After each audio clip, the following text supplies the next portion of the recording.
મહેમદાવાદ કોર્ટમાં check બાઉન્સનો case ચાલી જતા આરોપીને 1 વર્ષની સાદી કેદની સજાનો હુકમ કરવામાં આવ્યો છે।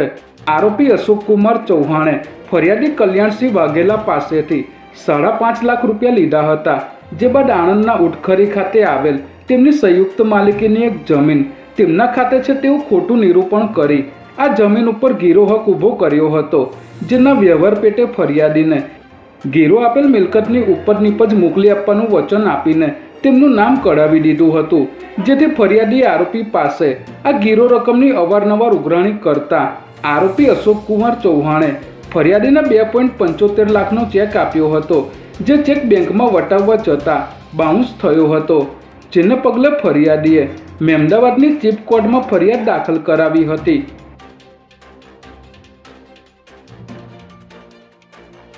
ફરિયાદ દાખલ થતાં કોર્ટ દ્વારા આરોપીને સમન્સ મોકલવામાં આવતા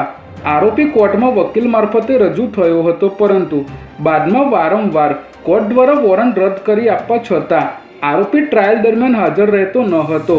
જો કે આ કેસ ચાલી જતા આરોપી અશોકકુમાર ચૌહાણને તકસીરવાન ઠરાવી 1 વર્ષની સાદી કેદની સજાનો હુકમ કરવામાં આવ્યો છે।